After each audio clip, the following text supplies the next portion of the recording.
Okay, have you guys ever noticed a really awkward pause whenever anybody goes live on a live stream?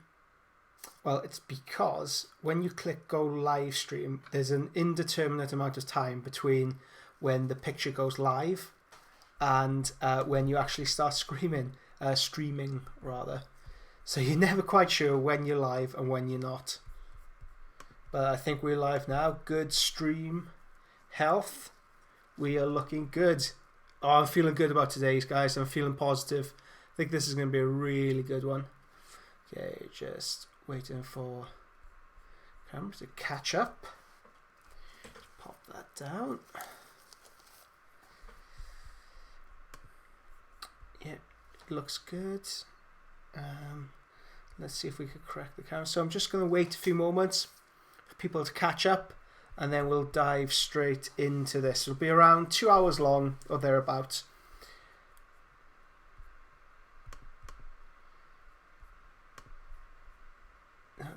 It looks fine. Okay, just having a little mess around with the screen, but it's all looking really good. Really happy with it. Okay. So like I said, guys, I'm just going to wait a couple of moments while people catch up and dive on this. Currently there are 0 people watching, unless you're watching this afterward. In which case, welcome to the seminar. So today, we'll roughly run us through. I want to weather the hell out of this thing, so I will really be demolishing this thing.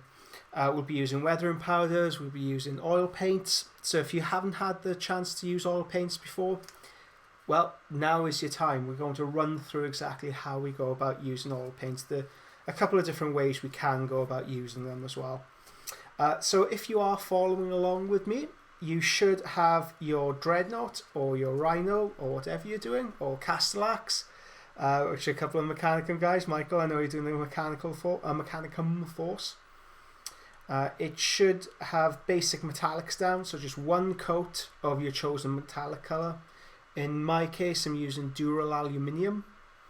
For the golds, I've mixed up Dwarf Gold and, gosh, what is it? Copper from Scale Center, from Formula P3.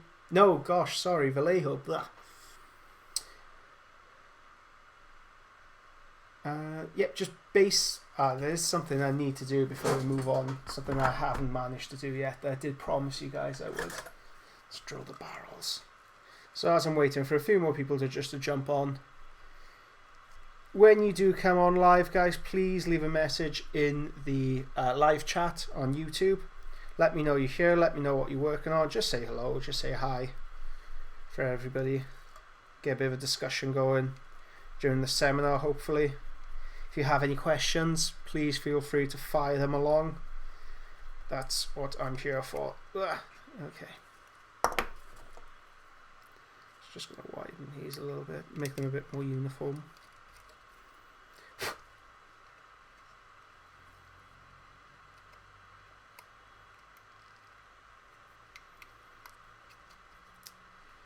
Okay, I'm going to wait a couple of more minutes before we dive in.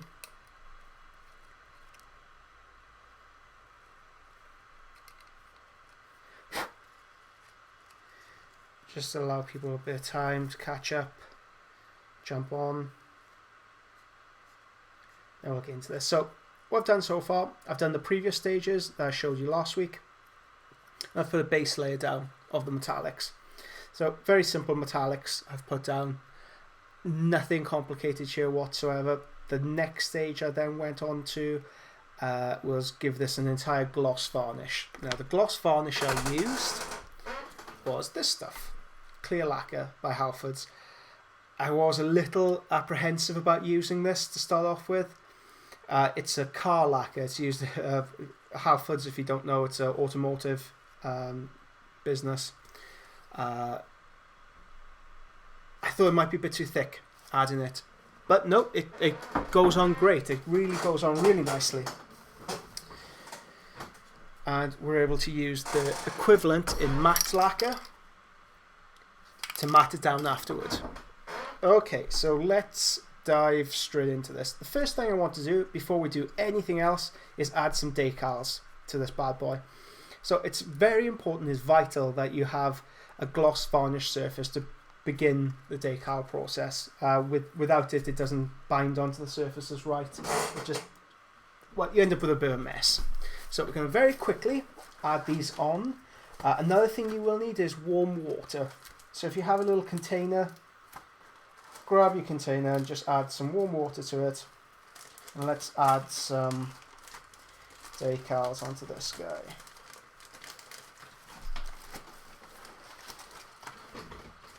So I've just got an old Death Guard sheet.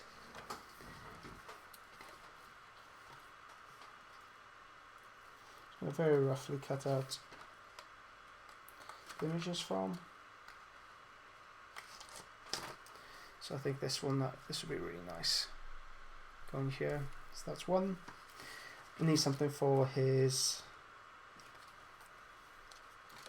maybe on his leg.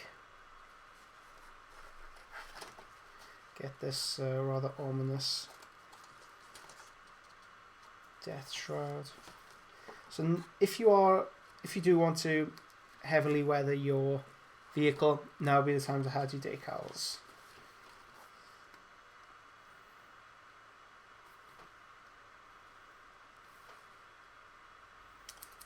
Okay, do I need anything else? Let's put something else on his shoulder pads.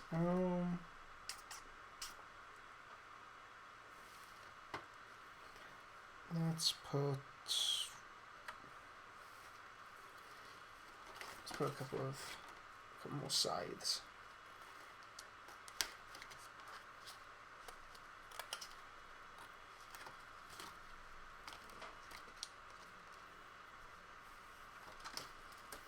Okay. So I have a couple of decals out. And I get my pre-prepared warm water. Yeah. Okay. I feel like this is something I prepared earlier. Perhaps I should have been painting 2 dreadnoughts and just have something. This is something I prepared earlier. Bring along. Whoop. Just drop that.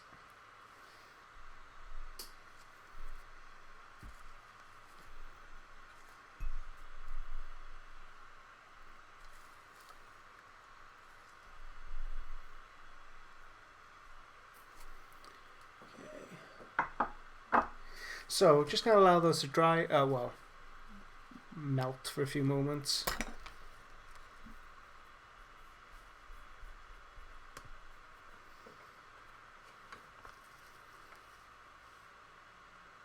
Okay guys, if you are watching, please leave a message, let me know you're there. If you have any questions, again, now is the time to ask.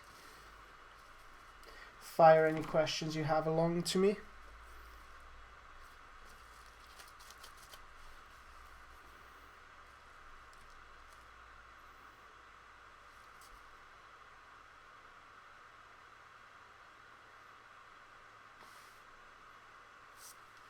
Okay, seems like there's a bit of trouble getting onto this. Unlisted.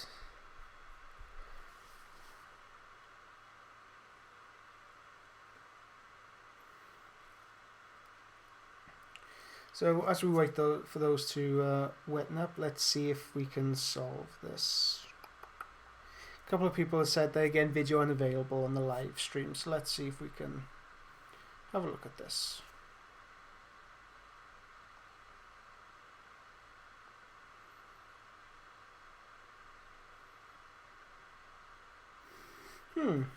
That is very unusual. Okay, I have one person watching, so I'm not sure what that's about. It's unlisted. So let's stop this.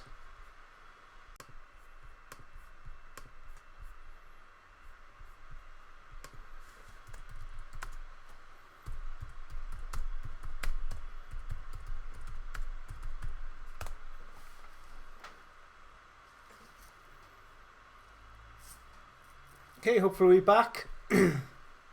Hello. I have no idea why the video is unavailable. I swear, I don't do anything differently in between sessions. I don't change anything. But it seems to be a fresh new nightmare every week. Something comes up and stops us, which is amazing. Such an amazing feeling. But anyway, hopefully you should be able to gain access to the video. We haven't done anything so far, so don't worry, you haven't missed out on anything. All we've done is just describe what we've done from now and last week. So I've just added metallics to the Dreadnought, and I've added a gloss varnish. Now it's important you add a gloss varnish at this stage to help any decals set to the surface. And speaking of which, with the decals, our old friends Microset and Microsol. So let's get this on here. So let's get the Microset. Pop that on. Let's grab this image. So wipe off any excess. It's important you have warm water as well for the decals.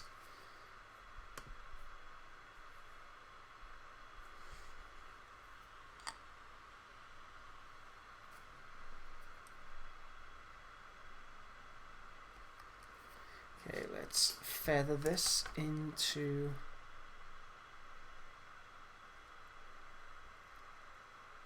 position.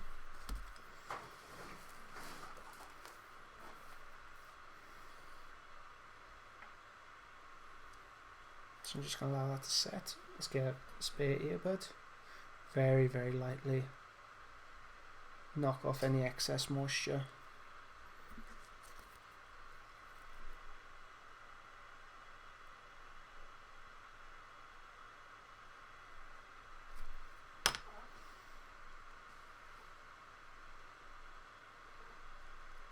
Okay, that looks like it's on correctly.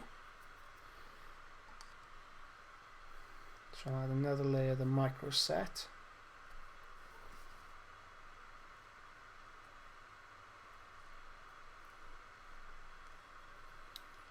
Okay, so Phoenix is on. Hello, Phoenix. Looks like the problem has been solved. All I did was stop and restart the feed. That was a nice spike in my blood pressure. Always appreciate things not going right. Okay, so I'm just adding decals. Okay.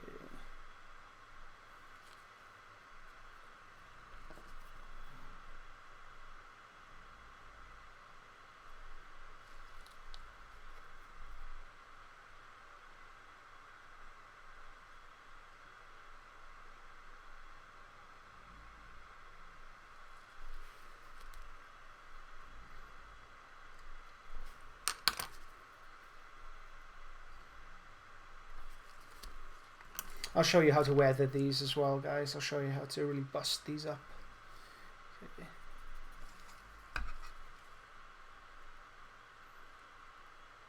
Yeah, guys, if you're watching live, if you have any questions, please feel free to shoot them along to me. Now is the time to ask anything on your mind. Just touch the other decal. I haven't revealed this yet, but I will be giving this vehicle away. I will be giving away this Dreadnought at the end of the month, or maybe the start of next month. I'm not quite sure yet, but I will be giving it away to one of my patrons as a little thank you, as ever. Without you guys, this is just not a thing. It's not a possibility. And so next month I got something really special planned up for you guys. With it being Halloween and everything, we're gonna have Conrad Kurz making an appearance, a full video tutorial on how I went about painting Conrad Kurz. Sure, we could drag up some other spooky tropes as well. So I've just added some Microsol onto the top of this, and now we need to allow it to set. Unfortunately, we can't cheat the Reaper with this. We can't speed things up. We can't hit it with a hairdryer, etc. Just need to allow it to dry. So while that is drying, let's talk some oils. Let's talk about some oil paints. So what we can do.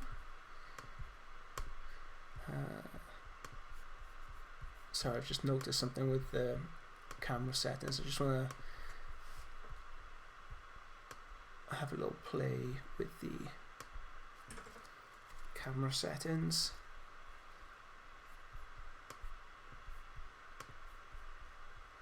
Just to give a slightly more natural appearance. Okay. Been giving away. Oh yeah, you've caught me out there. So at the start of the video, I drilled these out. I'll drill those out at the end, Phoenix. Well, I guess you won't be winning it. Right, what are we doing now? Let's talk some oils. Let's talk some oil paints. So I only really use 3 oil paints. It is worth buying some good quality oil paints. So I got some Daler Rowney Raw Umber. This is the middle tone brown that I use. It has quite a lot of black in there. It's quite dark. It's a good all-rounder. As you can see, it's well used and well loved. This is my other one, Burnt Sienna. Slightly more red in appearance. It's good for younger rust and for well, the rust patternings that we'll be doing later on in this episode, in this seminar. Finally, Lamp Black, so the ubiquitous black. You can use this to modulate the 2 previous colours, and it syncs into things like if you have a word bear and you need to do it black, well, you could do it with that. So buy yourself really good quality, really decent oil paints. These will set you back about £5-6 from any hobby store, anywhere in the world you could buy these from. It is worth getting artist grade. It is worth getting better quality, simply because it will last you a lifetime. I bought this about 5 or 6 years ago, and I still haven't hit anywhere near like the end of it. I use it quite extensively, quite heavily in nearly every project that I do, that I paint. Buy yourself an Abuse a palette. So this is a metallic palette I got, and do yourself a favour, guys, don't let it get into this state. Get yourself some tin foil before every session. Just wrap up your palette with some tin foil.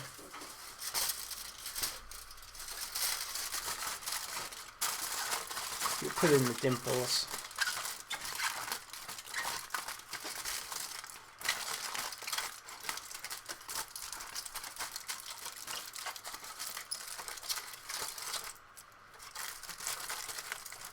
And this way, it's so much easier to clean up after yourself. It is so much easier to clean up. And you can actually see what you're working with. You can actually see what you're doing now because you have your tin foil out in front of you. Another quick tip for getting the most out of your oil paints is to have some cardboard. So I have these. I think I got this from an Amazon package.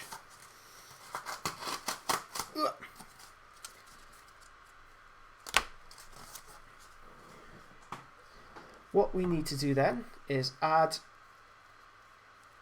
so any absorbent surface will do. You can get paper cloth, this stuff, kitchen cloth, to wipe up after yourself.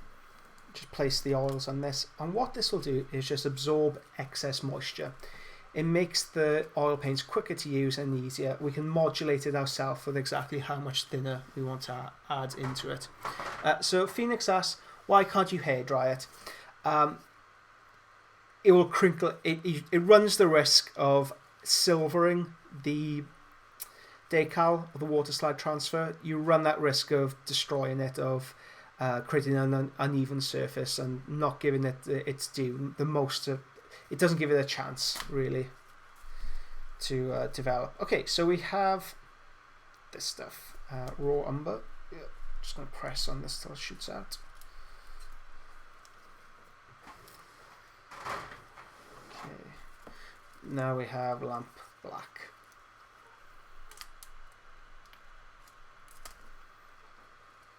So I've added those to the surface.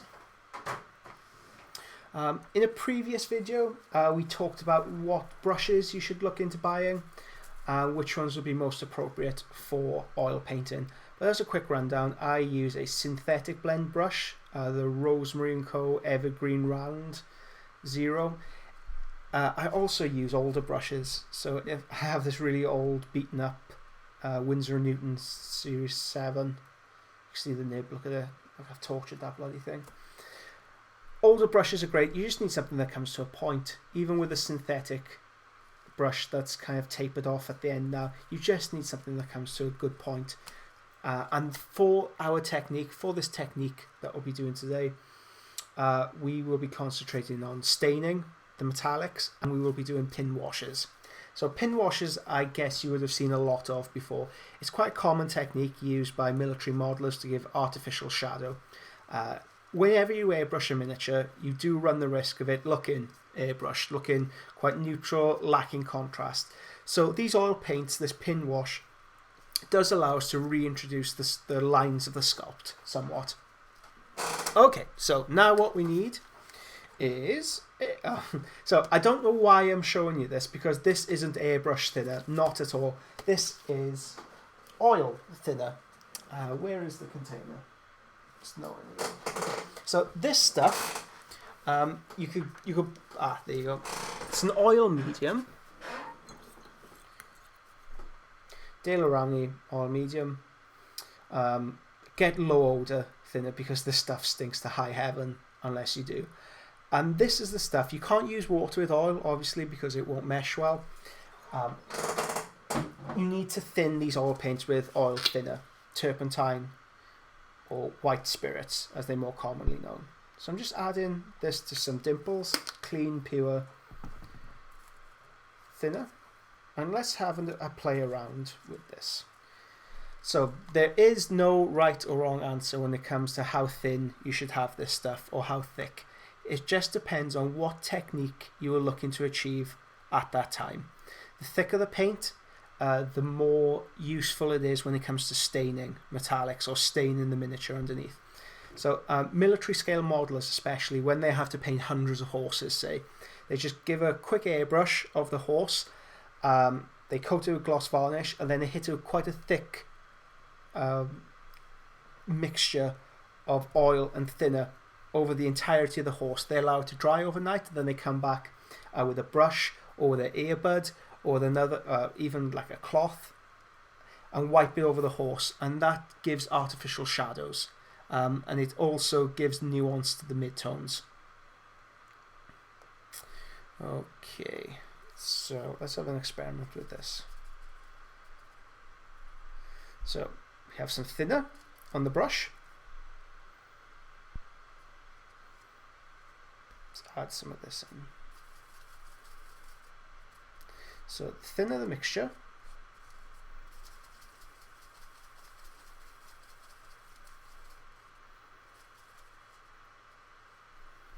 So this is a very thin mixture. It's about the consistency of a Games Workshop wash. Add it to the surface. You can see how it sinks and spiders out. It doesn't leave a definitive impression. So let's grab a piece of kitchen roll and demonstrate it on here. I'm using Blitz kitchen roll, other brands are available. Okay, let's just add this so you can see how it spiders out everywhere. How the pigment doesn't stay in one place and just goes everywhere. This technique, this is good if you want a very light wash, but when we want a pin wash, we want something slightly more concentrated. So I'm mixing this up to the consistency of ink. Especially drawing ink you find in fountain pens or your pen. If you've ever been in school and you've been bored and you've just decided to open up the ink and just let it splatter everywhere, well, that's the consistency you want this. So it does spider out, but you can see it's retaining, the mixture's retaining its pigment a lot better.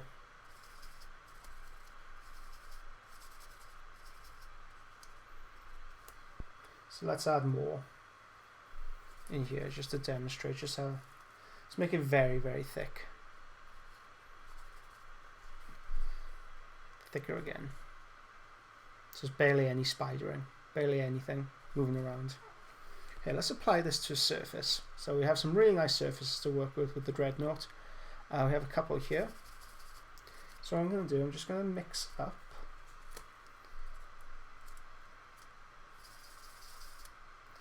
some burnt sienna.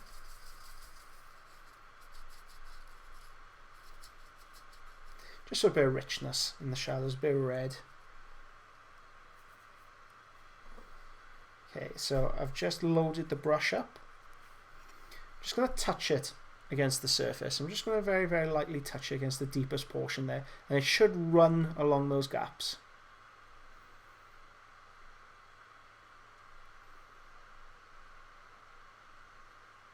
In effect, we're blacklining the miniature. If you make any mistakes, like I've done there, no need to worry. Oil paints remain usable for up to 24 to 48 hours for our purposes. They don't dry for about a week afterwards, really. But for our purposes, manoeuvring the pigment, I found 24 to 48 hours to be the sweet spot. Just lightly. Now, for shallower surfaces, we can add more pigment than just paint it on.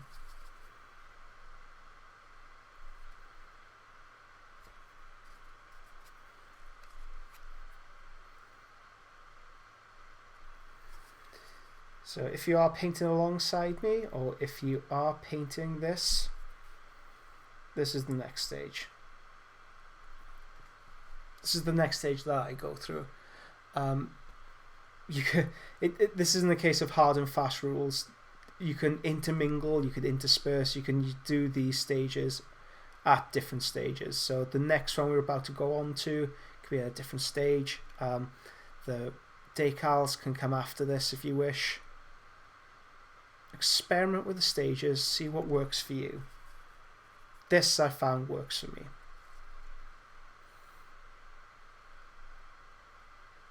So if you just joined us, I can see a few more people jumped on. Please feel free to leave a message in the YouTube comments. If you have any questions, let me know what's on your mind. And let me know what you're working on. What will you be applying these techniques to? I know Michael, he's messaged me this week, Michael Kerr, Australian gentleman. I doubt he's watching live, but he's done some amazing Mechanicum stuff that he's gotten to this stage. It looks like he's just about to go into a bit more of a heavy weathering stage. So I'm not sure how heavily weathered it will be, but I'm really looking forward to seeing what he does with them. Oh, you see you got a drop there. Not a big deal. It's actually better to correct these mistakes about an hour afterward. If we correct them now, let's try and correct them now. So clean your earbud. Try and wipe it away. Does a pretty good job, but there's a slight stain left behind. Now, if we let that dry and cure, we can come back to that again, and when we wipe it off, it would have dried up, and we could just wipe it off a lot cleaner, a lot more cleanly.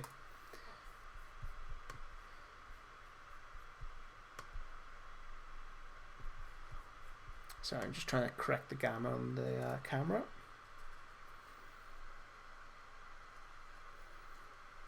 Okay, so I'm just going to line in the rest of the vehicle very quickly, or as quickly as I can. And again, ideally you do not want to hit this with a hairdryer to help speed up the drying time. You just want to allow yourself it's better to work on these things in batches, because by the time you've gone through, say, 30 Marines, you come back to the first one, it's already halfway cured, or ideally leaving it for a day. If you add a heat to this, or a hairdryer, you run the risk of manipulating the oil paint so it'll spread into some ungainly areas you don't want it to spread to, and you run the risk of misting or just affecting the overall result. But for our purposes, it'll be a case of do as I say, not as I do. Just to speed. Otherwise, this seminar would be about 20 minutes long and not cover very much. So as you can see, I'm just running the same mixture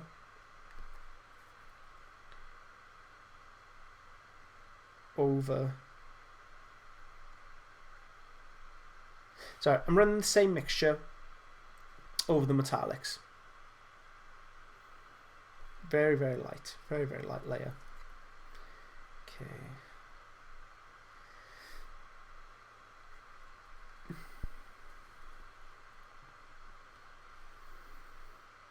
Now with your resin contemptors, the details are going to be a lot sharper and the gaps are going to be much wider. There's going to be a much deeper cut to them, purely because it seems like Forge World's material process, the process they go through to produce miniatures, is just superior to the plastics.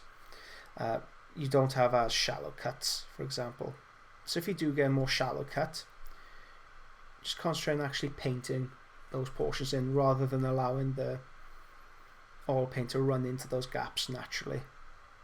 But you don't need to worry about this if you are working with a resin miniature, as the gaps, as those recesses should be quite deep. Ah, we have a few more people. Hello, Frank. Currently working on Ultramarines and Custodes. Hello, Tom. How are you? Are you going to be using any of this on your Blood Angels? Phoenix doing some Blood Angels later in the Sons of Horus tanks. So it seems to be like I'm the Blood Angel guy. If you want to learn how to paint Blood Angels, you come to me. It's quite a nice niche that I've carved myself out there.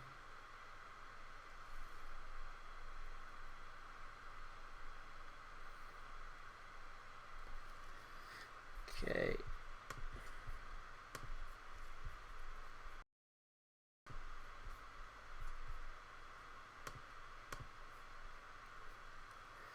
Give it a sec.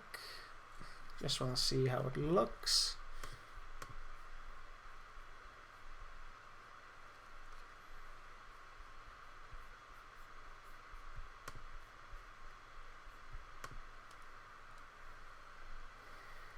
Okay, and what you can do around these,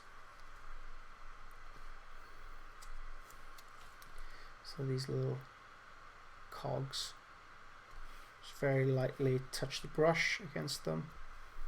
So this is all pin washing. This is giving artificial shadow, artificial depth to the paint job. So I'm very lightly just touching these against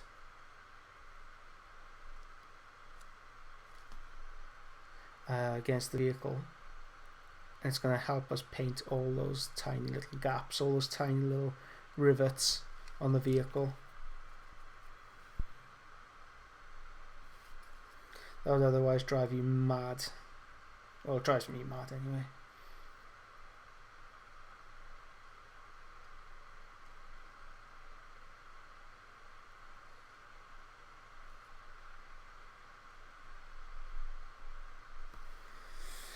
Okay.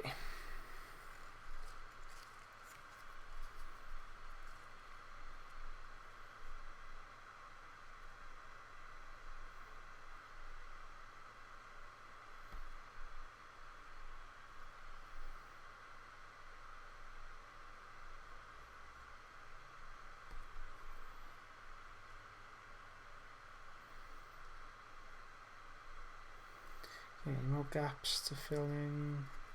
Okay, there's no real gaps to fill in here.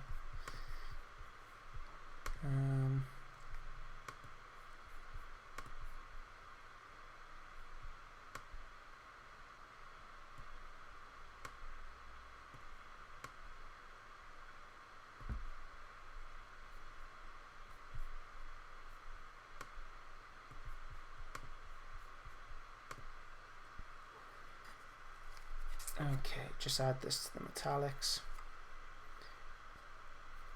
of the golds. Okay, so that is my pin washing. Inevitably, I would have missed something out. I'll come back to it later on during the seminar, but for now, it looks, yeah, they look okay. Oh, missed this one.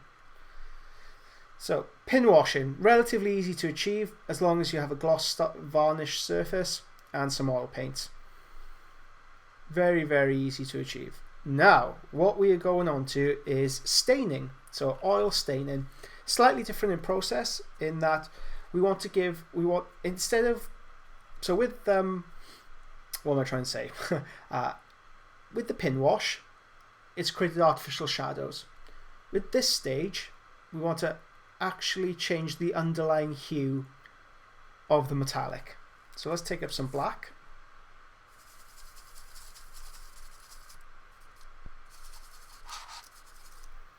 And let's mix it with some raw sienna. In effect, I'm trying to create Nuln Oil with an actual oil paint.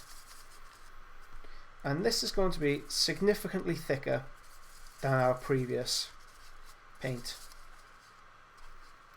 We aren't looking for this to spread and seep into different gaps. What we are looking for is to actually paint. We're painting the surfaces, those metallic surfaces.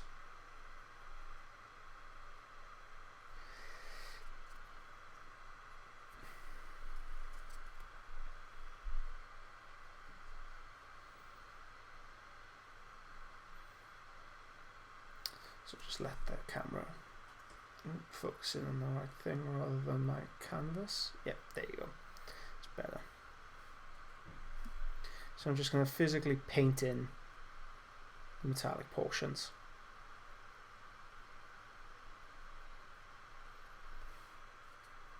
You see the difference here, guys? I'm not looking to add artificial shadow. I'm not looking to accentuate the colour that I've put down before. I'm looking to change the underlying hue.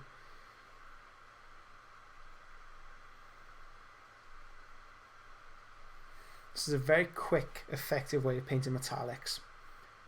So not only will it change the underlying hue, it will also matte down those metallics. And when we reapply our metallics on top of this, it's going to give us that contrast between the metallic highlights, which has metallic pigments in there, small pieces of silver or gold. And this is going to contrast against the shadows, which are going to be locked in place. They're going to be matte.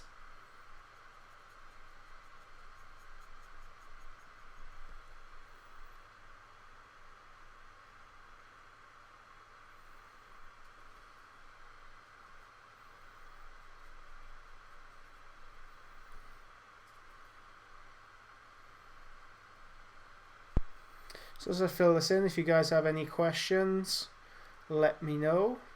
Pop them in the YouTube comments.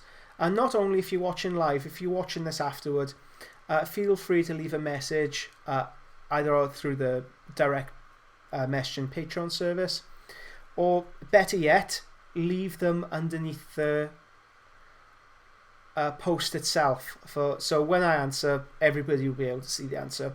Phoenix, I know you've asked a couple of questions that I haven't got around to answering yet, but don't worry, I will do.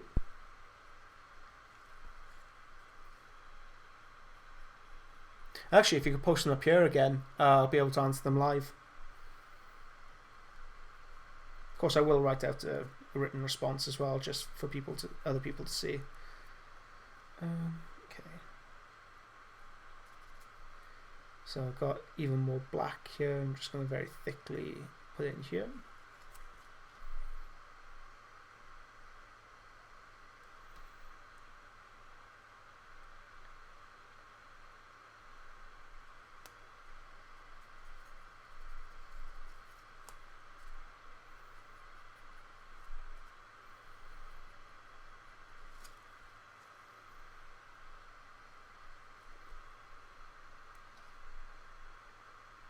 Let's make sure this is actually on screen.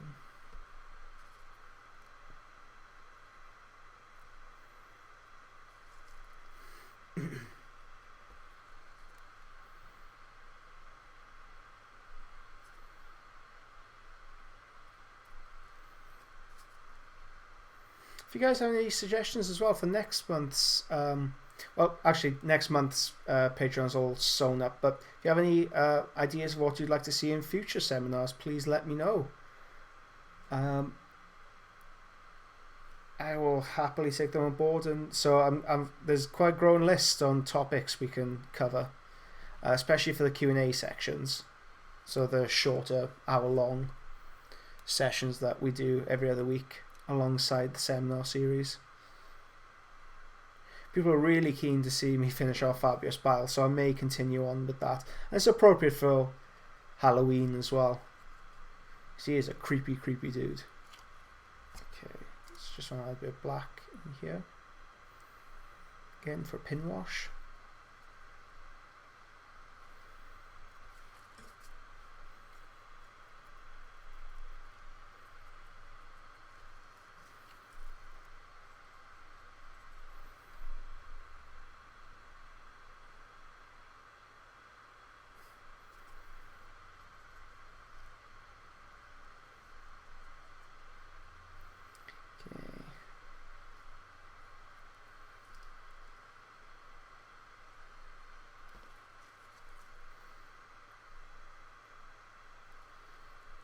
Okay, so let's just take some pure black, whip this in here.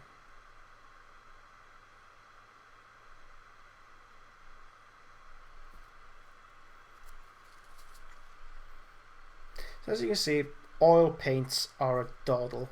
They give super good results very, very quickly. And what's more, they're really easy to use. They're really, really easy to use. Very easy to correct any mistakes. It's an absolute joy to have and use. So oil paints will become your new best friend. Oh, there's something I did want to bring up with oil paints. So people seem to think that you need an oil wash. You need a gloss varnish before you start working with further layers. That isn't strictly true. The reason why we put a gloss layer down before using oil paints on the surface of a miniature is to make the paint more predictable and where it will flow. So when the gloss varnish will allow the paint to seep into all the deepest recesses and it won't bleed out. So if we can return back to our paper example, this is these will eventually just start bleeding out more. So let's take a miniature that hasn't been given a gloss varnish and let's add so this hasn't been given a gloss varnish, for example. I wonder if we have any better examples. No. So this hasn't been given a gloss varnish, but we can add. So it's already been given. Oh, actually, we could do with the metallics. So let's paint in these metallics.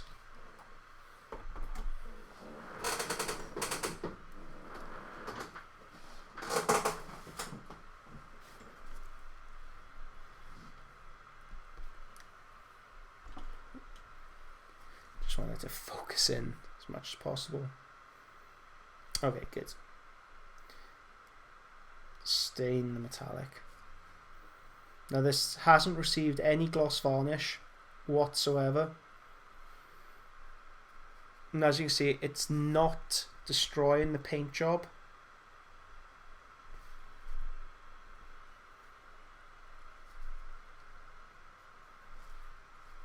It's not flaking off the underlying layers. You are safe. It will not damage the underlying paint job unless you use some really aggressive stuff to thin down your paints with. But low odor is a lot milder in formulation. Low odor thinner will not strip the paint from your miniatures.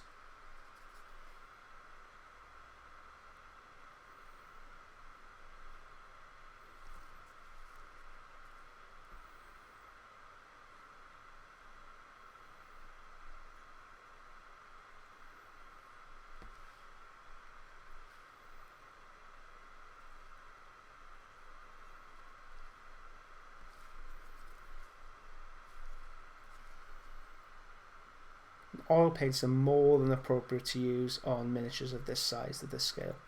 Okay, let's try and give a bit of black line into this fist. So in the fist, see if we can zone it in.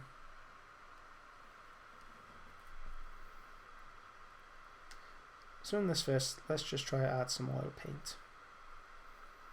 So it runs into all the gaps, but if I move it, you can see it's slightly shiny. That means the oil has run out onto the main portions, and we're going to see exactly how much this spreads. If you can watch how it spreads up the face, how it just gradually seeps into the surrounding paint job.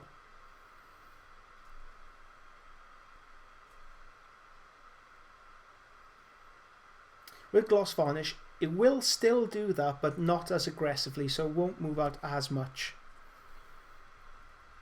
Let's try it with a fist.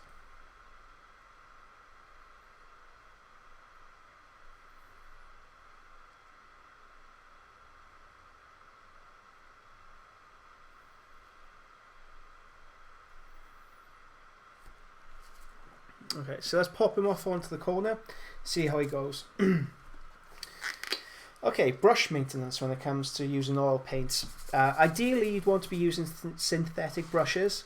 To clean them off, you just take some clean spirits and wipe off. Unfortunately, water obviously will not work. You have to use thinning agents. And because this is a synthetic brush, you can be quite aggressive in how you clean it.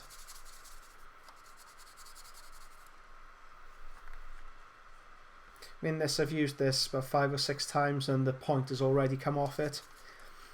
The finest synthetic brushes will do that. It's just the nature of what they are.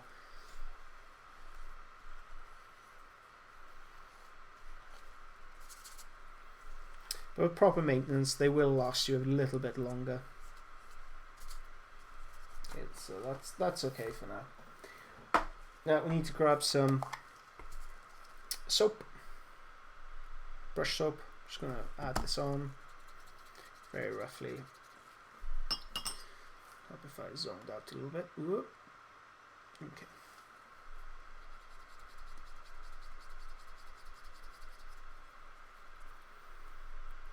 So I'm just trying to mash as much soap into this. Now I am adding water to this now.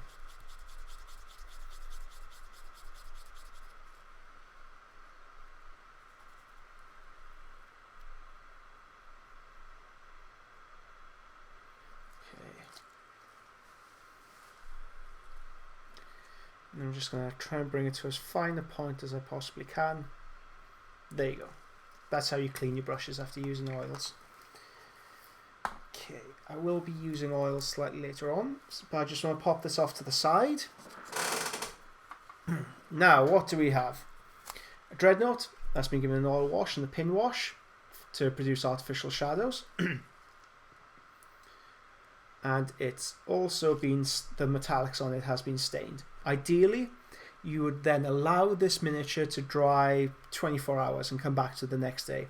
Unfortunately, we don't have that luxury during this seminar. So what I'm going to do is add a hairdryer to it. Now, I know I said earlier, don't do this. It is a case of do what I say, don't do what I do.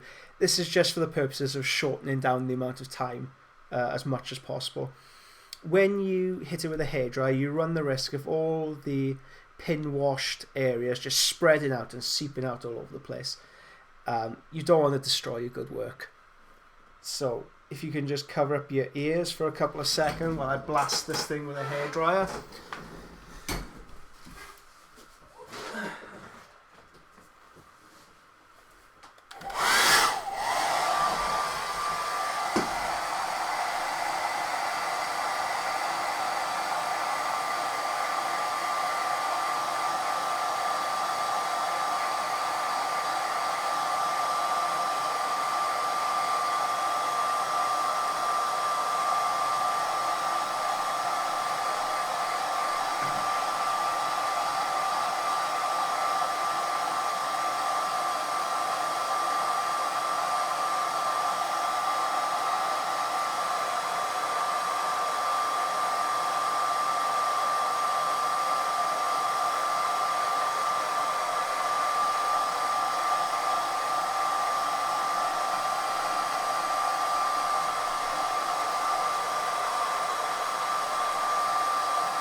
Okay.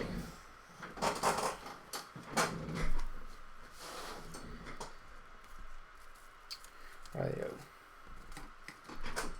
So, for the metallic staining, the next stage is to rub off any excess oil on the top surface. So, I'm going to grab some clean earbuds. You will need quite a lot of these.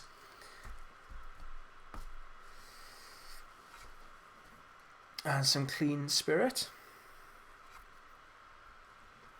You can see the hairdryer has pushed the oil up here.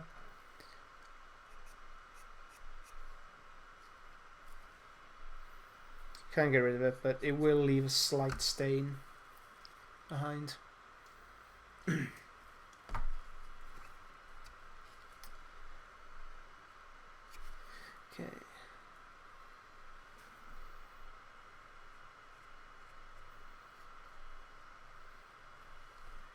Let's really bring it in here.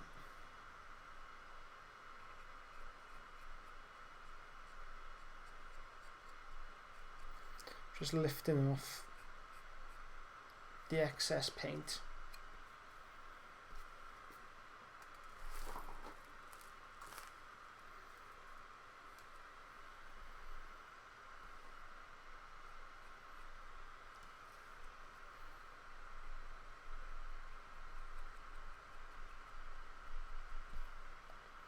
So I'm leaving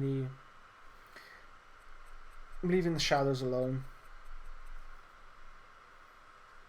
And it gives a very, very realistic look.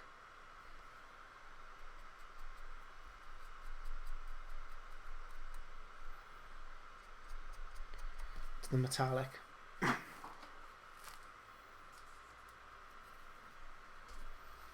Just need a bit more thinner.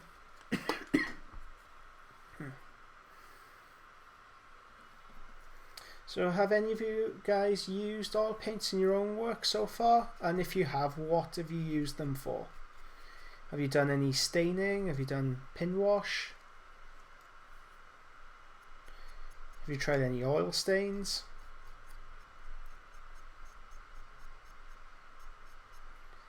And what oil paints have you found work for you?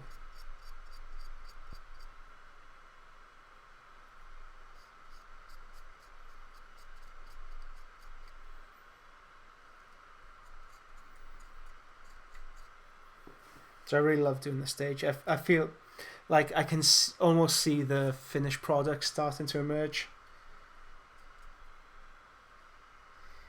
You go over quite the bland base coats. Now you're getting into the really cool detail work.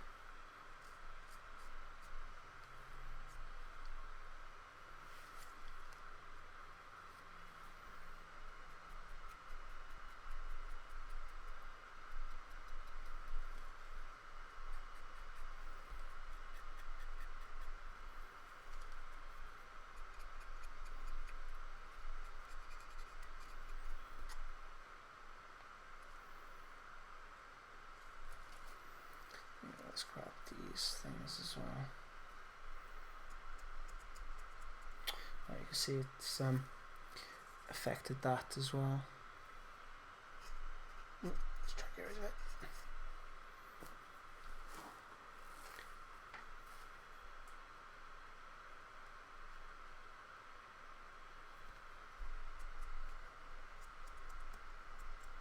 Yep, so Phoenix has tried using oil paints to pin wash characters or pin wash pieces, but never to stain it. This is a super quick way of painting, especially mass infantry in this way. Okay, we can even take it off.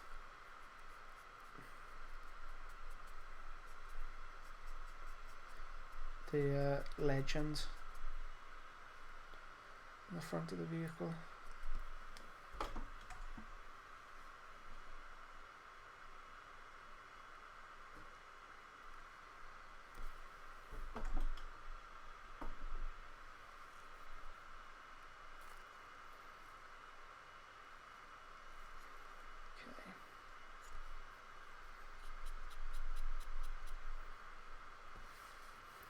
Okay.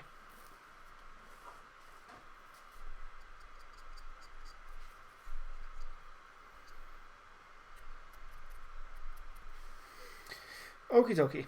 So the next stage we can correct any mistakes that we've made so far, or rather, I should say, any slight smudging. So you can see up here how the oil paint is just kind of separated, stained around. So what we can do,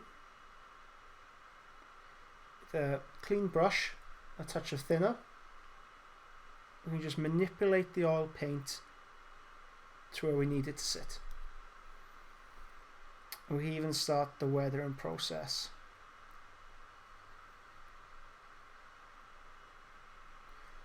It's like magic, isn't it? Give him a rust halo. How 30k is that? How Death Guard is that?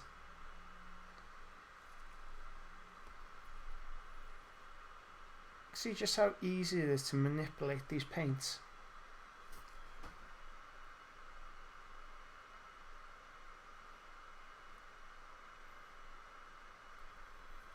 Another stage, I just want them to sit in that shadow. I don't want to manipulate them much beyond that, because that will come later. So you can see the excess staining here. I need some more thinner to the brush.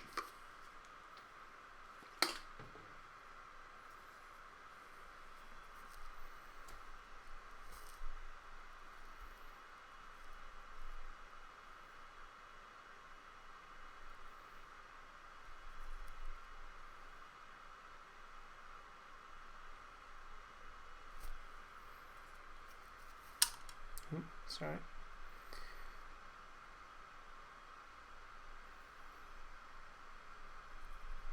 And it is much easier doing this stage a day or so afterward, rather than going into it a couple of minutes after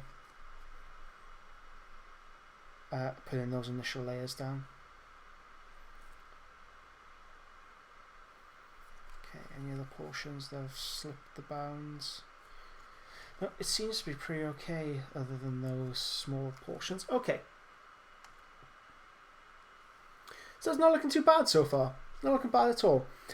What we need to do now is, well, ideally it would have dried by now and we can move on to the next stage without fear of damaging anything. So what I'm going to do now, you should not do for about 24 hours afterward. So do the oil staining and the pin washes, wait 24 hours, clean up, and then do this. We will be hitting this again with a gloss varnish and then with a matte lacquer, so a matte varnish. The reason why we're adding matte varnish on top is just to help give a uniform appearance to those decals. And then the matte varnish will matte everything down and give it a less shiny surface, more grit. That we can start developing with weathering powders and sponge chipping, that kind of thing. So you will have to bear with me one moment while I spray this thing with clear lacquer and matte lacquer. I will be back in 2 shakes of a lamb's tail. So that's a little Welsh saying for you.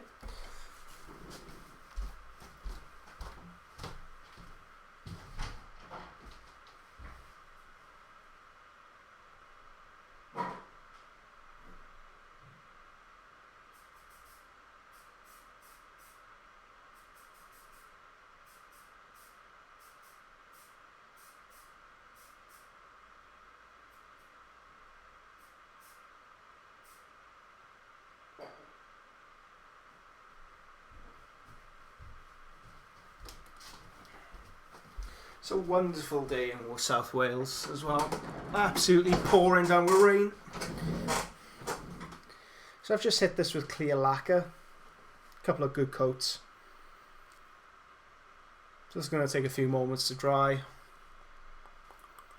Let's have a look at the comment section. Okay, so Phoenix has only used Winsor & Newton oils at the moment. Again, good trusted brand. Winsor & Newton, can't go wrong with them.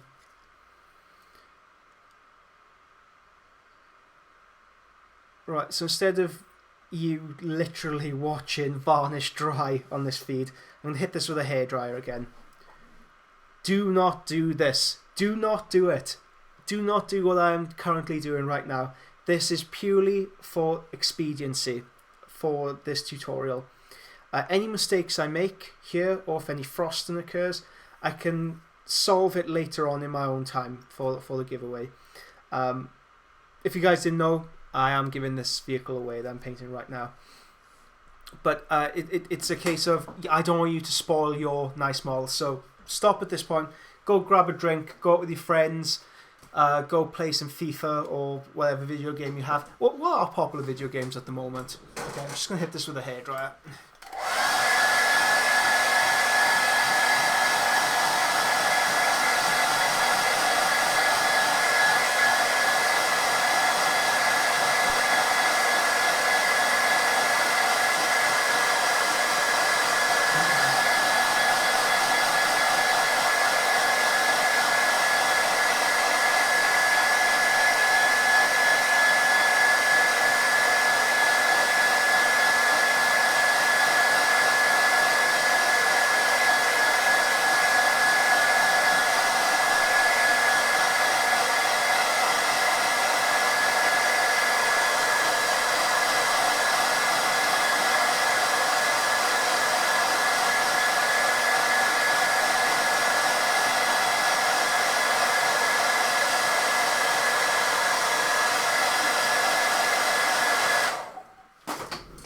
Okay, sorry for blasting your ears with that. So I've just hit it with hairdryer. Oh, afraid to do this. Okay, I'm just going to allow it to cool down a second. Then I'm going to hit it with some matte varnish. And then I'll be going through the same process again, hitting it again with a hairdryer. So from here on out, there's a lot of processes involved here. They're all relatively simple to pick up and employ. It just, it takes a little time between everyone. So I do appreciate you guys sticking with me. A few of you haven't. A few of you found better things to do with your life. But as we go along, I do appreciate that it can be a little bit tedious actually physically watching this in live. But it's the process. It will get you somewhere at the end, I promise. And thank you for those who have stuck around. So, Phoenix asks, what causes the froster with matte varnish? I think it might be something to do with the humidity in the air. That's what I've been led to believe. You can get rid of it rubbing olive oil onto it afterwards, and then rubbing off the olive oil.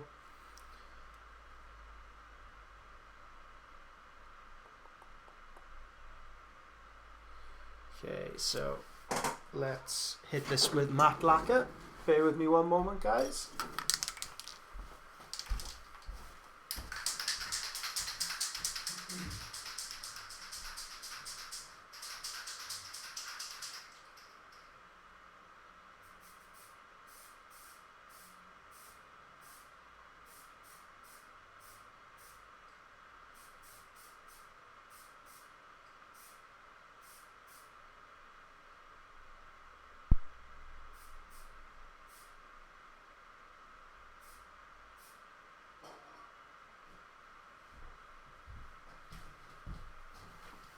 Okay, I've given this a liberal dosage of matte lacquer.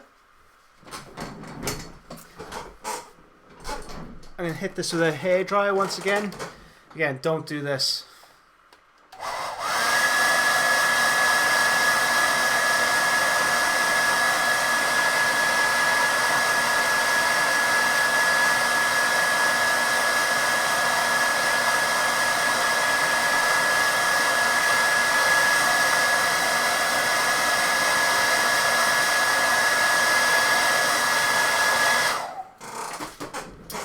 Okay, let's have a look at this beast now. So it makes it a bit nicer to actually see on the screen as well, a bit more legible because you have that matte varnish down. Okay, great. So let's start with some chipping. Okay, so sponge chipping is the next stage I typically go through. I have my wet palette here. I've been painting up some metallics recently. So let's grab a piece of sponge.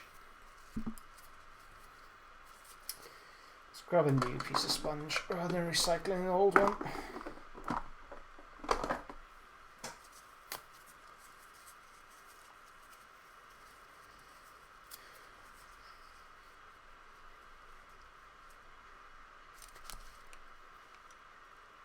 Okay, so I've just got a piece of sponge that I've trapped with a pair of tweezers. Let's grab a lighter silver colour. So I have steel. I'm going to mix this in with my previous mixture. It's charred brown and dural aluminium by Vallejo.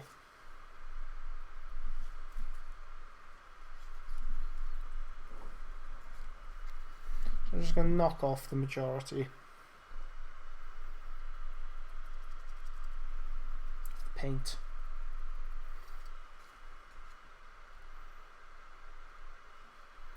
I'm going to focus on the portions of the armour which would just naturally have the most wear and tear.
So just adding this to any metallic surface.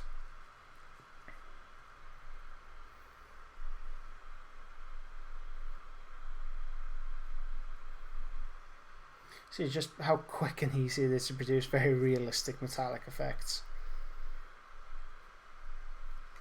It's ludicrously simple to do, ludicrously easy.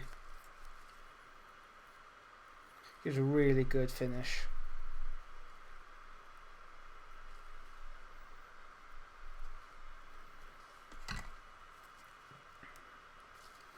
So I've got some dwarf gold. Just going to try and mix whatever's left of this. Keeps unraveling. I'll hold on to it. Very carefully add this.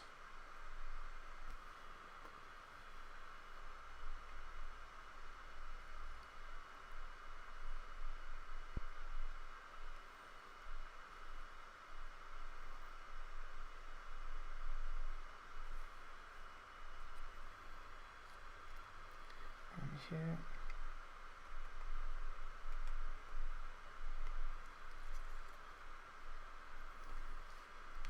Okay.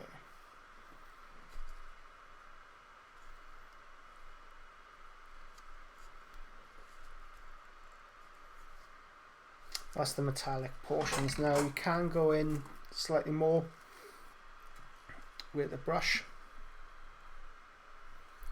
Got some fine edge chipping.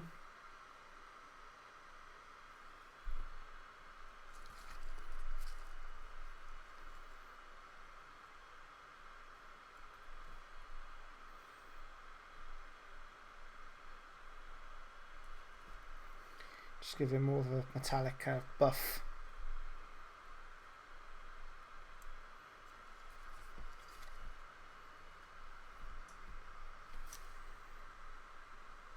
Just try and catch the edges,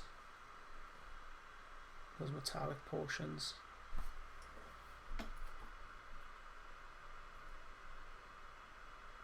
Sorry, bear with me a sec. I'm just trying something out.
Okay, let's zone this out slightly.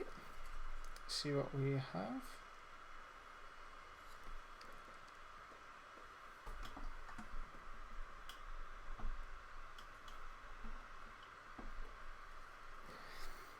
Okay, that's good for the metallics. Okay, so for the rest of him, depending on what legion you're painting, so with Blood Angels, for example, it'd be worthwhile if you use grey instead of this stage. But for this, I would like to use brown, so I'm using charred brown and a touch of black.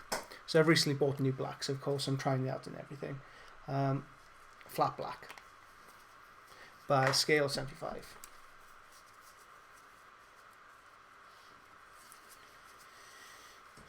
Okay, just going to scrunch this up.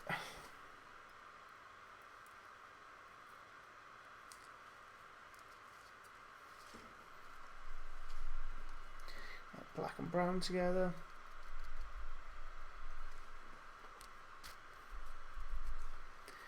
Just going to add this to any sections of wear and tear. So anywhere that you feel will just naturally pick up.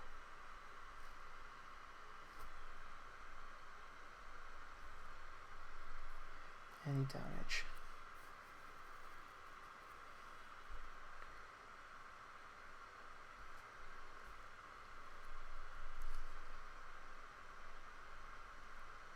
You don't have to go crazy with this stuff.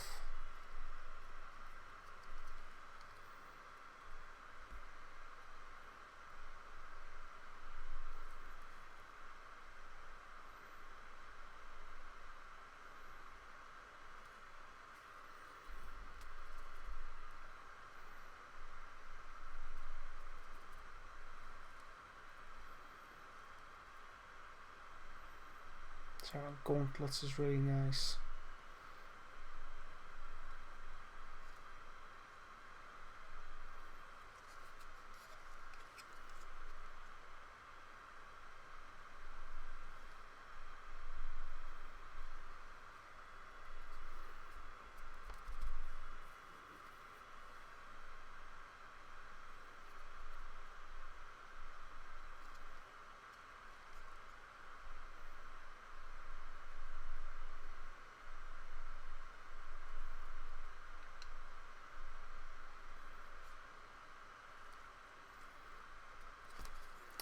Using some really nice just chipping effects. Okay, I'm finding the tweezers quite annoying to use, so I'll just use my fingers. It is a bit messy doing this, but you get greater control.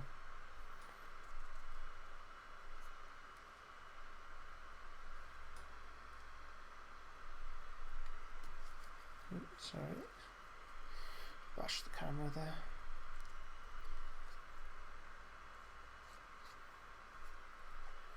Okay, and let's move on to some silver.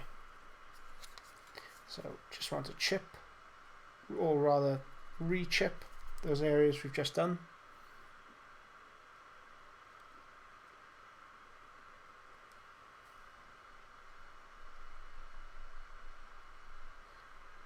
Just on the bottom to give almost that graphite look.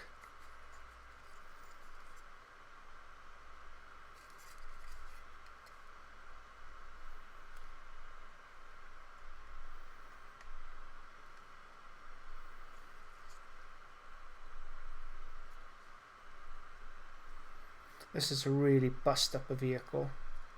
It's up to you whether you choose to include all these stages in your own work or just some. But the more you use, the more bust up the appearance is going to be. Okay, I think that's enough for sponge chipping. Let's start to develop some of these rust stains that we have going on here. So we have some really, really nice rust stains that I want to continue developing. How would you go about creating a rust stain? Very simple, very, very simple to do. You take a brown, you could choose either a reddish brown or brown, whatever brown you want. Let's find a portion of the vehicle we can add a really nice oil streak to, say here. Allow it to, Allow it to set for a few moments.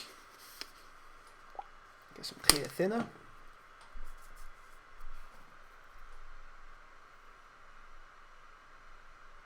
Then with a clean brush, or with thinner the brush, just want to gently tease that down. As you can see, we can manipulate the oil paint. So if we don't want it as long, well, we just taper it off.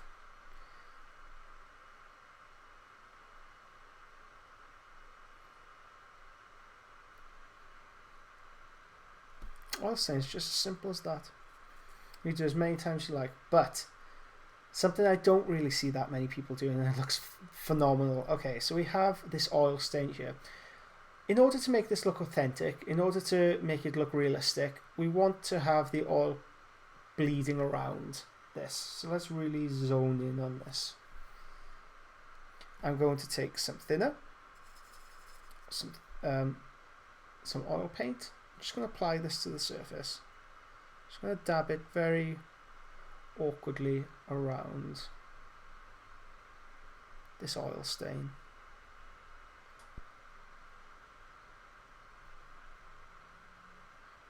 You can see the bleed through of the oil stain on the vehicle. You could do this for all of them. But I would recommend doing this after you've done the oil stains. I couldn't wait to show you that technique. So let's add a few more oil stains to this.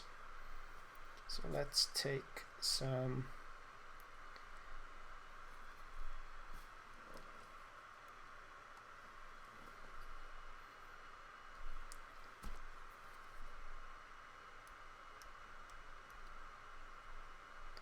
trying to rip into the sky a little bit.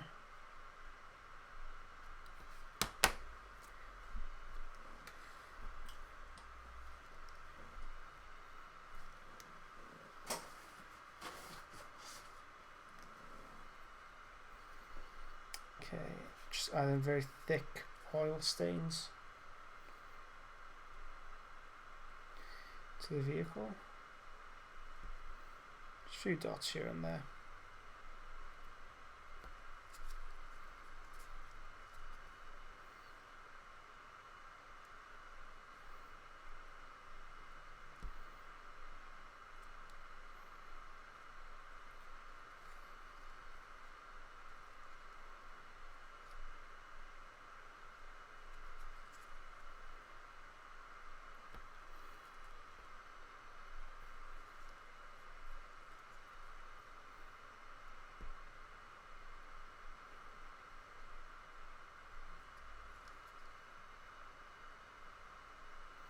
So this is the nitty-gritty right now.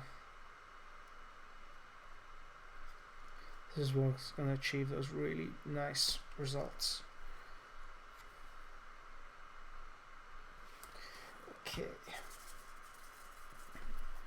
Of course, introduce other colours into this if you're feeling wild. So let's get some white. Let's get some white involved. Why not? Now I wonder whether I could. Yep, I could open this. Let's use some titanium white. And let's use some blue as well.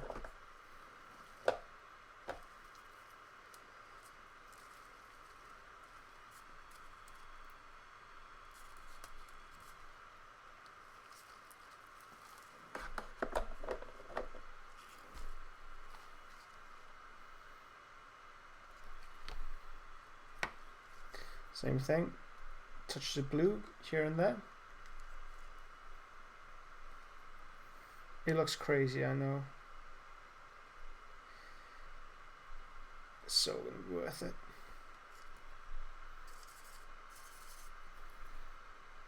Let's also take some white.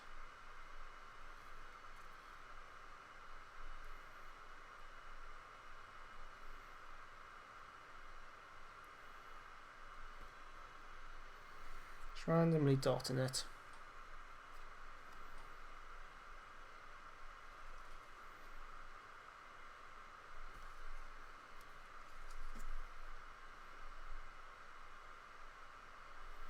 over the vehicle.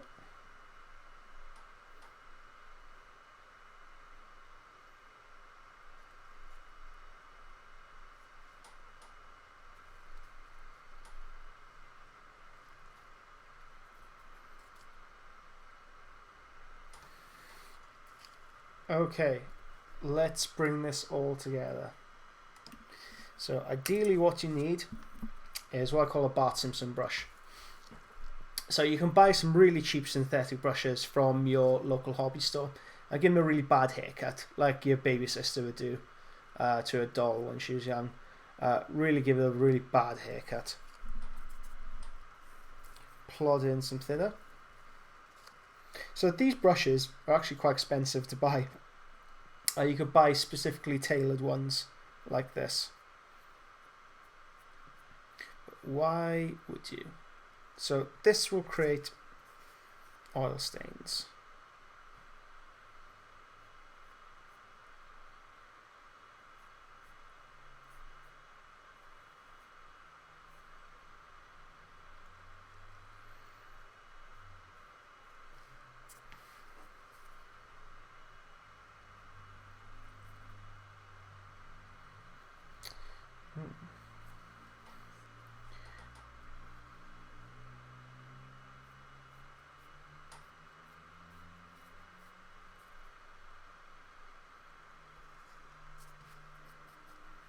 So let's have a look on the top here.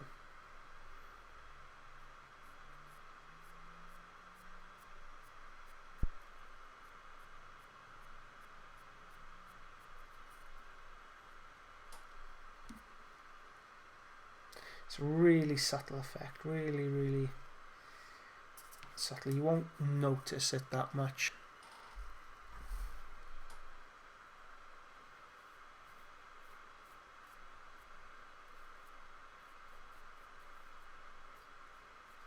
Nonetheless, it's really nice to see.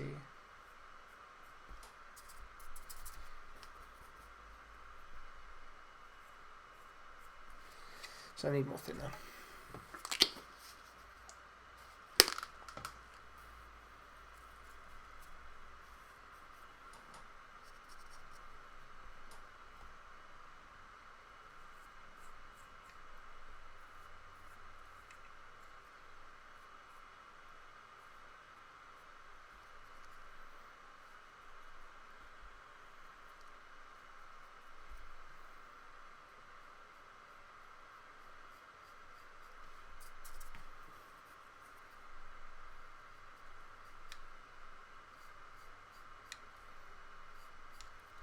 What this does is just harmonize the scheme. It melts the colors together, it melds them together somewhat.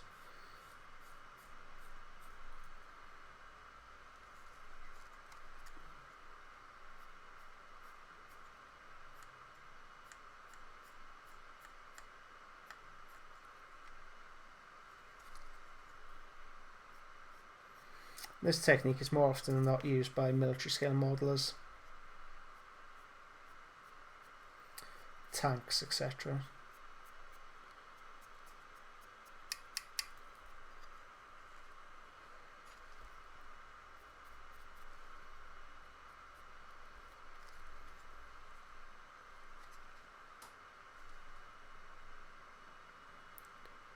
Okay, and there we go for the stippling stage, the streaking stage. Okay, so I want to go and create some. Where's my brush? Where the hell's my brush gone? I want to go and create some oil streaking effects, considering I've just wiped away most of them. I want to add it to some of these as well.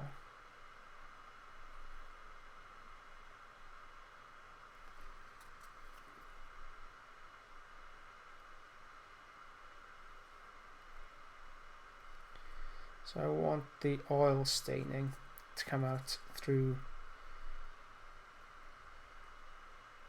here again.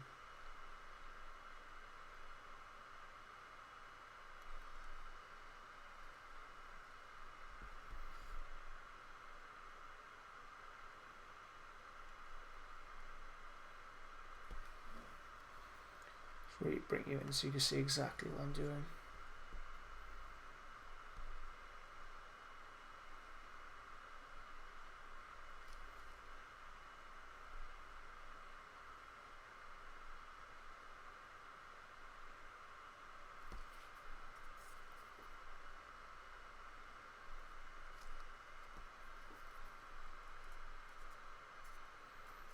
Well, the younger the rust, the more red you will put on.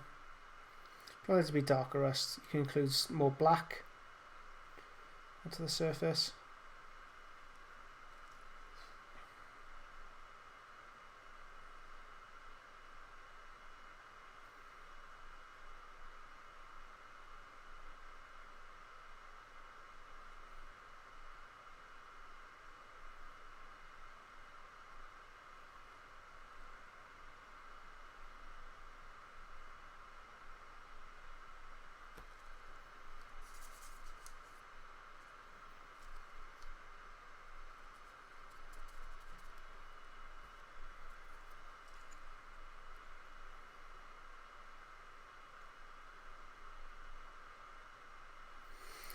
So this is the bit you can really get lost with. You could just spend hours and hours and hours applying this stuff on.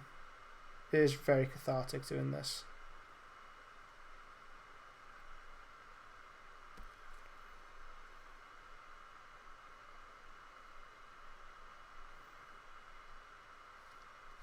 Oh, we also need to hit those rivets as well.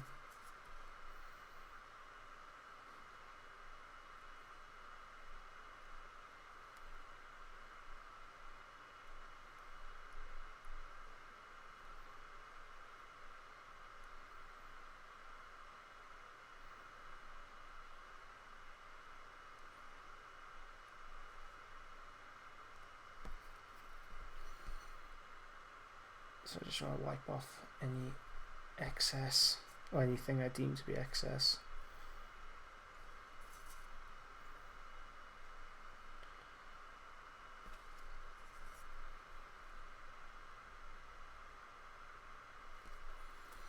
Okay, so I think this video is going to stretch on longer than the 2 hours I'd like keeping it to. So sorry guys if you are watching live and you're hanging in there. This is going to be a long one.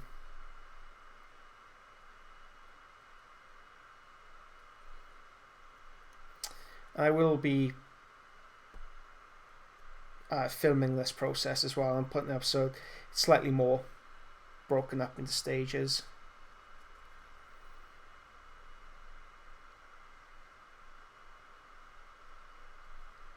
We're going to have a mammoth streaming version today. Carefully just tease that down.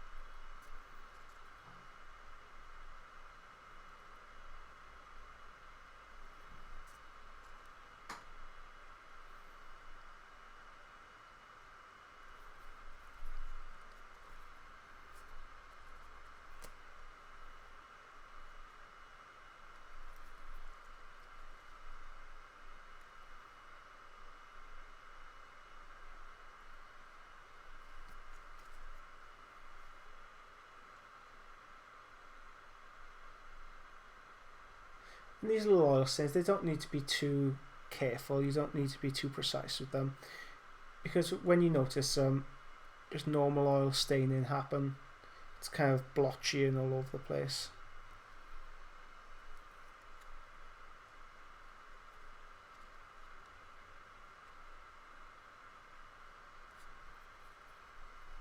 Yep, no problem, Phoenix. I realise it is a very, very long session.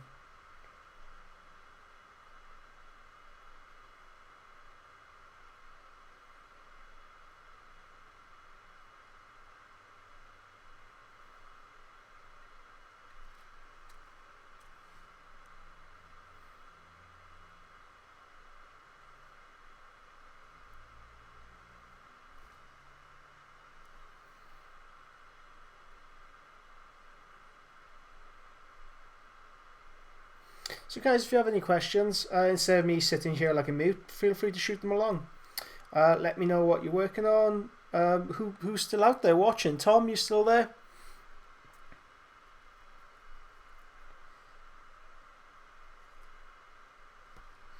Let me know what's going on or what you're up to today, even if you're just watching this in the background or you have this on in the background.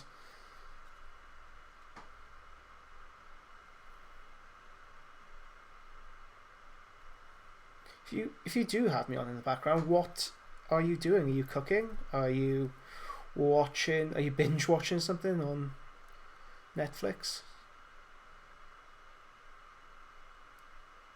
Begin into American Horror Story Cult. I saw the first couple of episodes last night. God, I can't wait for the new one to come out.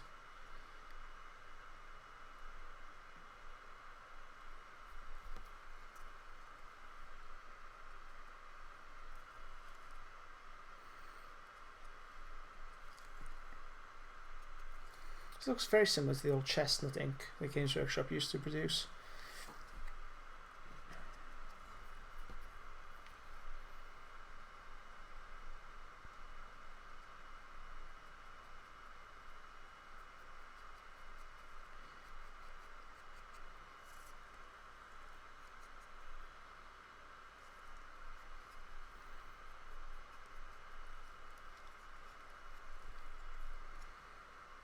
Okay.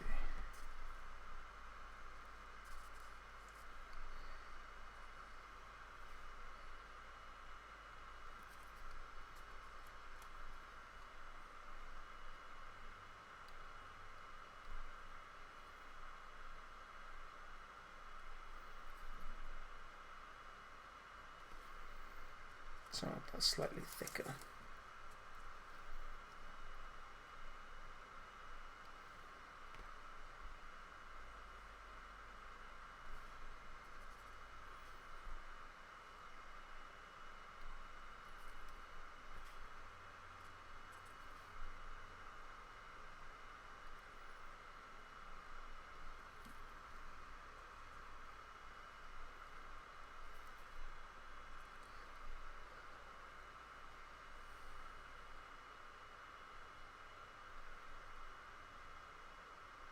And that's very thick, so I'll get rid of that now.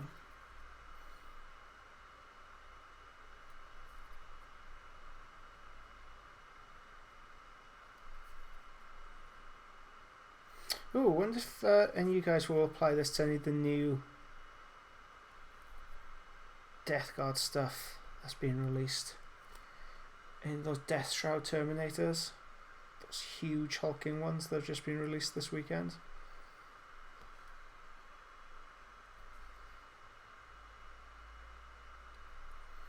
I've had the idea of creating almost like rust tiers for him.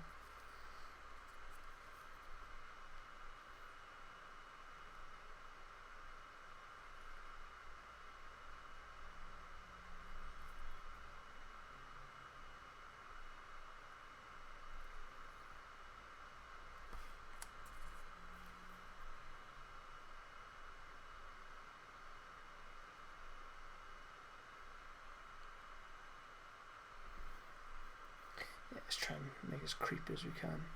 Okay, so some of these that we've just planted everywhere.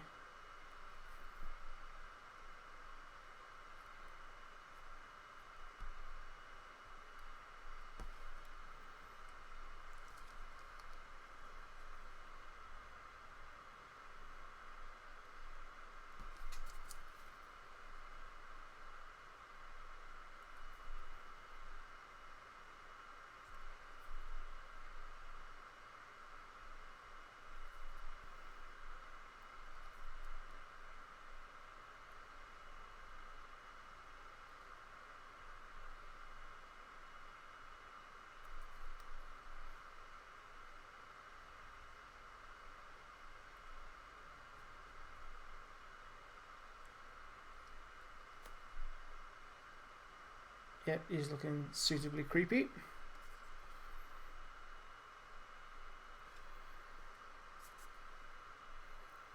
So just painting the background of his head here. Just taking some pure oil.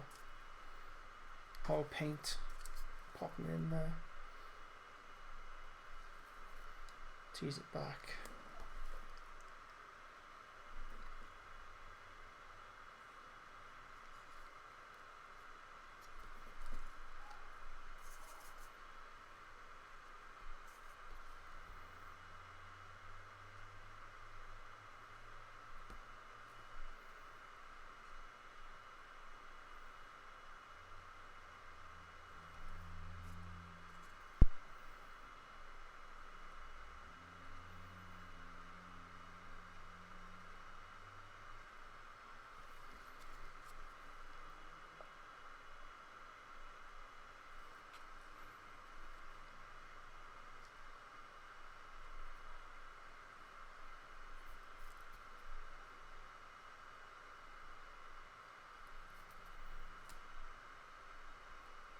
So just adding oil streaks and stains across the entirety of the vehicle. Let's zone out, see what we have. So we are getting a very, very bust up vehicle.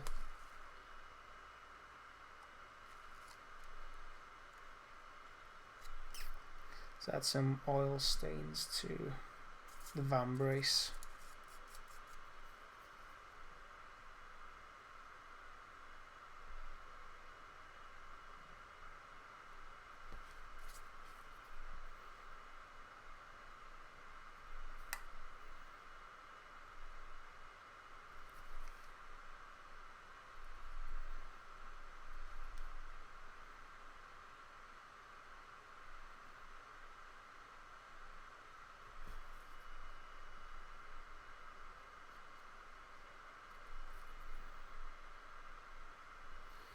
Just teasing it down.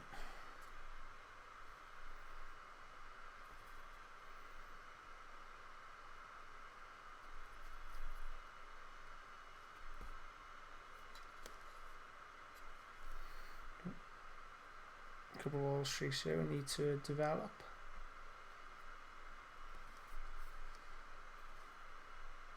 So all the rivets provide perfect areas just for this kind of oil paint.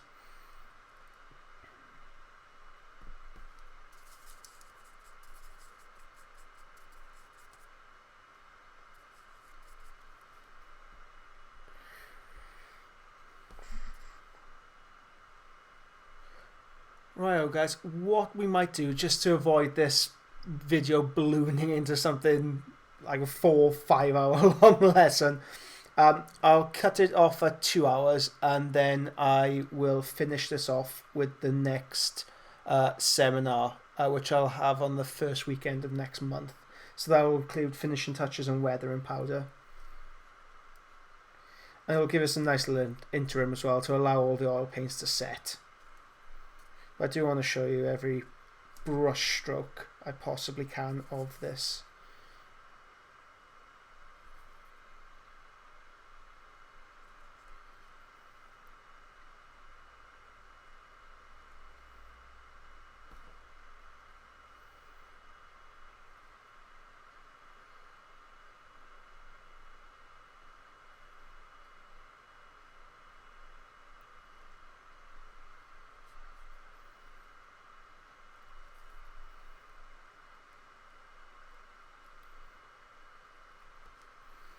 Just adding lines of detritus and dust and muck. Trying to make them look as destroyed as I possibly can.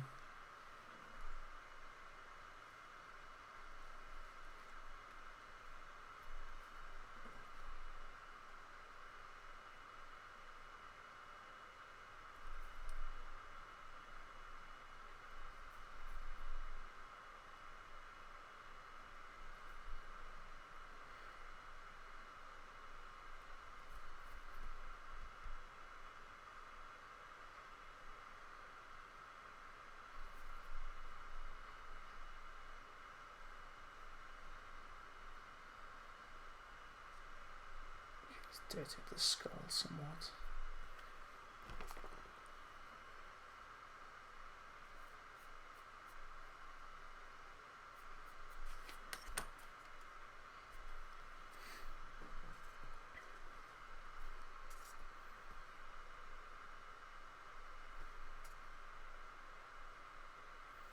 Whenever you're doing this as well, guys, make sure you're wearing some gloves because it does get messy so quickly. And using oils and thinners, it does agitate your skin.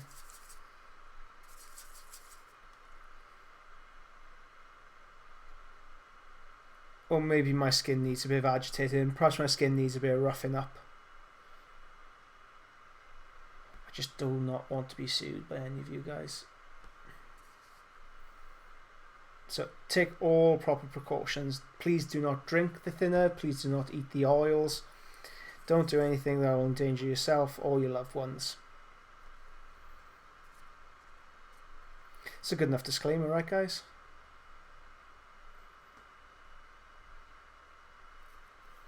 Okay, let's tease some of this down. Ooh.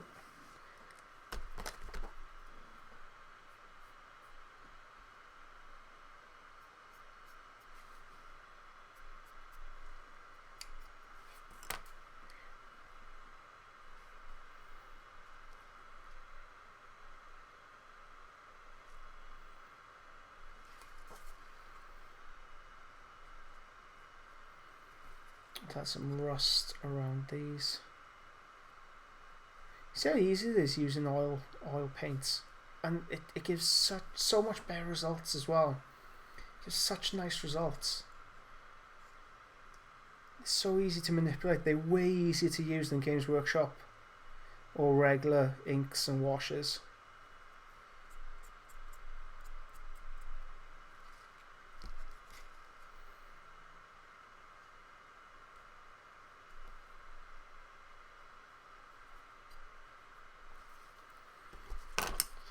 Almost forgot his fist.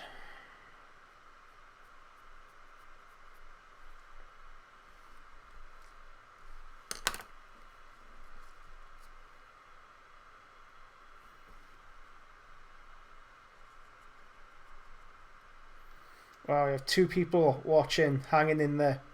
Let me know who you are. Post up in the comments. I feel like I should give you a reward for staying with this mammoth session.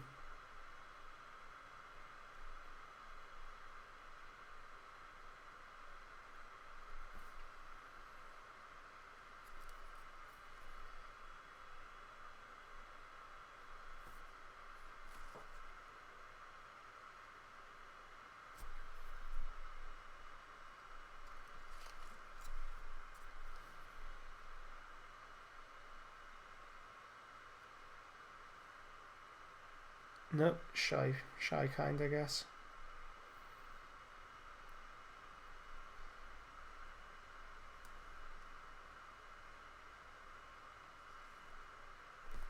Okay.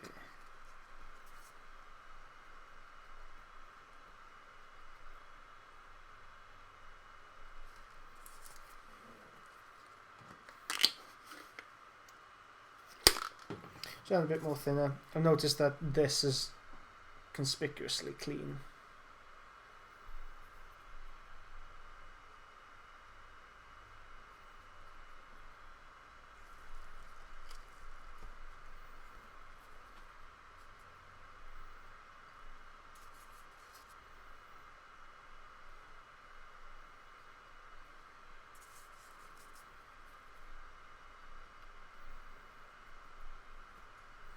So for the brass, let's finish these off. Let's try using some blue and green. Why not? So we want to give it almost a patina effect. So what the hell am I using?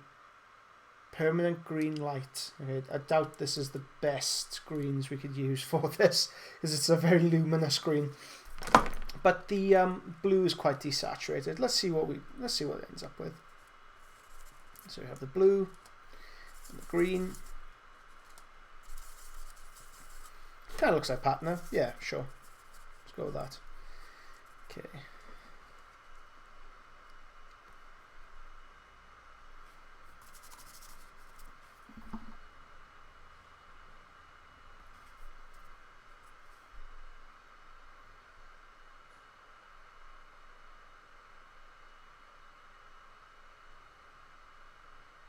Same process, just applying it to in the crevices, the surfaces, wherever detritus would just naturally accrue.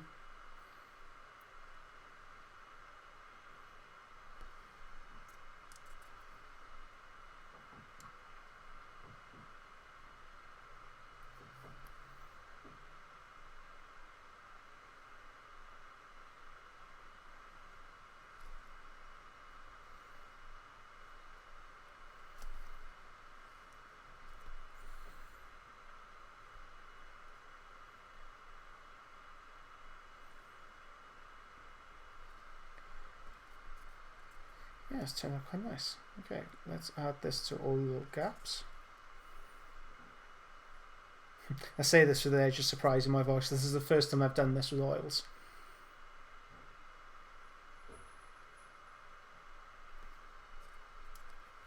But it works with acrylics, and oils are easy to use in acrylics, so vis-a-vis.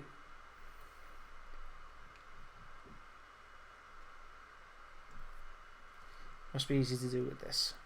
Yeah, it's a really nice patina effect. Oh, good.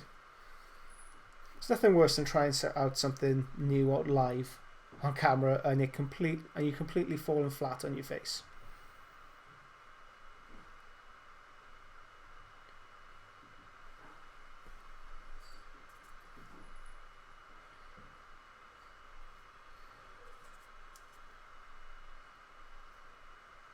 So that's a really nice pattern effect. Okay, good. Contrasts nicely with the cold colours, or with the warm brass rather. Okay, let's zone out. So it looks. Okay, it's looking like something.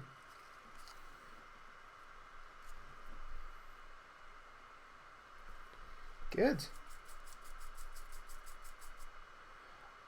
Okie dokie, guys. I think that's a good place to end this.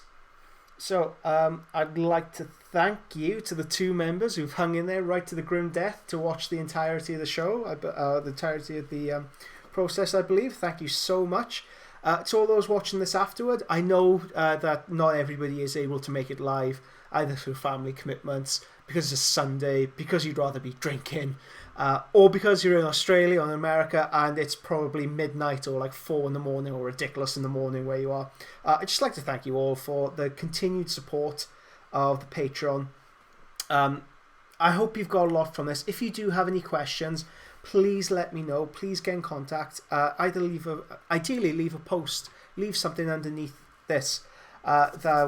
Leave it underneath in the Patreon section so others can learn from the question as well, or the answer from the question.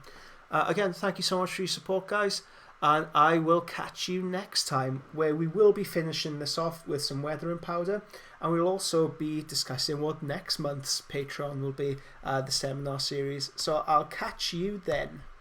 Alright, have a good one.